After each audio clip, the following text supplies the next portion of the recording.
28 and 35, 6-2 this season.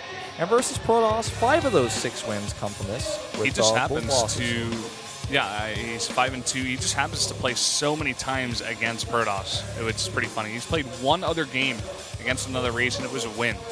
Besides that, he's played against only Protoss, 5-2. He's very good in the matchup. So, yeah, I mean, he plays on maps that generally Protoss like. So, I mean, that's one of the reasons why we see this. Now, SOS, a lot of money on this guy. 7-6 in Pro League. He's 2-2 versus Terran. He had a terrible, terrible start in the first round of Pro League, but was able to turn things around, and now is looking on the up and up, as you can see by his results compass up there at the top, pointing north. Straight up, red, ready to go. 2-2 against Terran.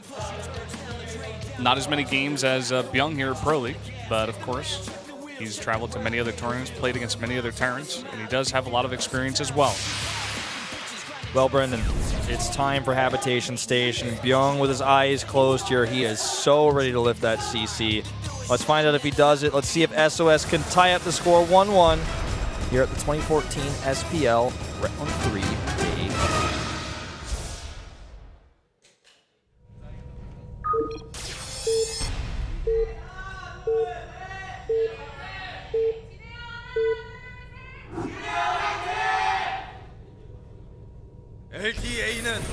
He did not type GG back in the chat. SOS typed GG, and he's like, no, I am so focused. Pressing that L key so fast. I knew it, man. Like, this is just how it goes. He's done this every time. He's going to do it again. He comes out on this map to do this build. He feels very comfortable. Maybe he lives in Gangnam. That's the area of Seoul, of course, for you guys who don't know. It's a very expensive area to live here in Seoul, and that's why this is called the Gangnam Terran build. You can get gold minerals, and that allows you to afford this command center in the very expensive area. Yep. Well, let's see how long it takes for SOS to find out what he's up against and what variation that Bbyong goes with, because we've seen all sorts of variations. Now, I don't think that SOS will be caught off guard by this. No. If he has watched any of Bbyong's games on this map, he's got to know this is possible. He's not going to pull a Stork and send it out to the watchtower just absent-mindedly and not see the gold minerals mining. He's going to send it out, if he does scout, that is, and he's going to be like, okay, you're going for this, and he's probably thought about how to prepare, how to play against this build as well. Yeah, I'm sure he has. So, only time will tell. I mean, he's definitely scouting here. How diligent is he at checking it out? That watchtower in just a second. There it is. And you know, he doesn't see any of the buildings, of course, but he can see the workers mining, and he did see it. He did pay attention, so he's going to know. He's going to make sure there's gas coming. It's not 2 barracks. Got to be careful about that, because you know, if you pull some SCVs and attack with that, you have more Marines than usual. Sometimes even like a 3 barracks could be quite strong on this matchup. I've seen a lot of players go into just fast medevac drops off of this 1 gold base, because you can get a lot of Marines out really early. So I wouldn't be surprised to see that. Yeah, I mean, especially on this map, the air distance is very, very short. And especially if you're at the gold base, it's going to be even shorter. Just go ahead, throw down that starport, get those Marines very, very quickly into your opponent's base. Here we do have a bunker going down, just playing it safe. Yeah, no reason not to here. You know, you have the bunker up on the high ground. That also covers the entrance and kind of walls things off. It's a great placement. Can give you a lot of coverage. You have a lot of extra minerals from this gold base, so why not drop it down, and you can salvage it later. So just a bunch of good things lining up there. And it looks like he's going to go ahead and pop down a Nexus here. There it goes in response. So before the 4-minute mark, so a quick Nexus, not a rush. I wonder if he's going to, like, go Stargate here to combat this. Not a bad choice considering he covers the dead space. He knows that his opponent's teching. It's not going to be just pure Marines coming his way. He's already scouted that. Yeah, I mean, well, if you think about it, you're a Protoss, you have a very deadly air unit just by itself, the Oracle. And if your opponent puts himself even closer by air, why not throw down the Stargate? And there he goes. He's going to put it down. And I like this idea as well. I just feel like, you know, Bbyong is going to be prepared with the Marines, the mineral line, as you guys do see. The Munker is also pretty close. But he can pick up those gas those gas guys, mining those gas, and he can also force the Marines back, or at least force a missile turret. So it's definitely a very good build to do when your opponent goes for this. And unfortunately for Bbyong, he's going to come in here with his SCV and not see it. Yeah, that really sucks. That's like, what are you doing? You might even want to scan. You don't get extra minerals from mules on the gold base. You still get 30 per trip. For those of you guys who didn't know that. I bet there's like somebody at home like, what? Yeah, that changed a long time ago. But I think it's valuable. Though the Oracle will do counter damage if he commits everything to the attack. Now, if he does not, that's already good for him. And if he makes a Void Ray following this up, then that could be a great way to catch drops and punish your opponent. He's going to go double Oracle, though. Not sure how much I really like this against somebody who's on the gold base, because Oracles don't do a ton of damage, so they need support in order to do so. Oh, wow, he totally misses it, too. It was like right underneath his eyes. Yeah. And the Oracle's not even going to go straight there. SOS is going to see this because he has a very nice pylon placement, but does Bbyong know that this is here? Not sure if he does. Well, he knows now.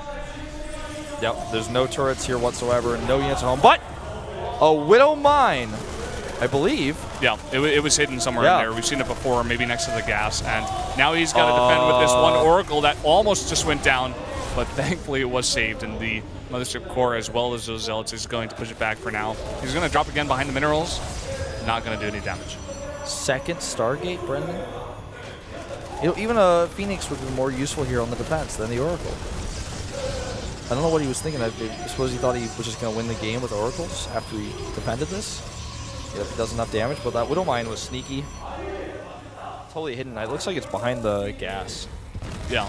We're getting the units tab. The observer is showing us that it is there. I guess it's under, it's under there. Oh, well, he almost loses the Oracle again. Hellions over here, meanwhile, trying to get some damage done. So a ton of micro here by Bbyong all at once, all over the place. And he's going to get some probes here as well. And he could actually target the Oracles if they get too close. Wow. Bbyong is doing a ton of damage. A third Oracle's being made. Did he cancel the second Stargate? No. He's just only using one. Okay, so he's just like making Oracles. And then Brendan, he's making, after that, a little bit more Oracles. Now let's see he's what he got makes 3 now. That. He's making 1 more, as you guys do see, as Wolf said. And he's going to make a Phoenix as a follow-up, but I don't know, man. We're seeing Bbyong go again for this 1-1-1 type of play. And he's going to have tanks. He's going to have a Raven. Vikings, a bunch of Marines, and just having Zealots and Oracles is not going to stop it. No. Sorry to say. He makes a Phoenix, and I'm like, well, that's okay against drops, yeah. But look at this fleet of Oracles. I don't know if I can really judge him, because we really haven't seen this composition too much. We've seen MC use it sometimes in weird games, but that's like WCS Europe, so gonna have to like just let it go. You know, sometimes we see weird and strange lower level games over there, but that was like in the beta too, so keep that in mind. He's gonna pull all of his SCVs. See these Void Rays? This is something I could get behind. Let's see though. I mean, that's still a lot of air to ground damage. Yeah.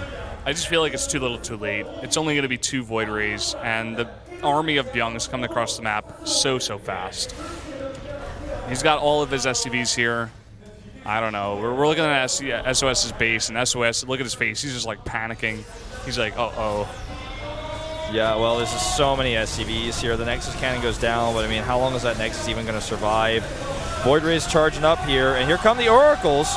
PDD is helping out against some of those ground units, but Void Rays don't care. Oh no, it's just way too many Marines. He laughs in the face of danger. Will kill this Nexus now, even having the PDDs soak some of that Nexus cannon shot. The last Void Rays here on the high ground do charge up. Even an auto turret will kill the Void Ray. And also the chances of any victory here. Bbyong takes the second game for CJ Antis, putting them into a 2-0 lead. This is exactly what CJ needed. Now they can rest easy, knowing that at the worst case, they go to an ace match where they can avoid using those 2 Zerg players that just aren't as skilled as the other ones. Look at his celebration. He actually looks like he has no words for what SOS did. He's like, what are you doing? Don't you know what I'm doing? What was that? He just, Bbyong purely just walked into the base of SOS and killed him. Like, yeah. I just didn't really like how SOS responded to that. I don't like that many oracles. I like one oracle. 2 is like, whoa, you made 2 oracles. Okay. Yeah. 3 and is then like, he made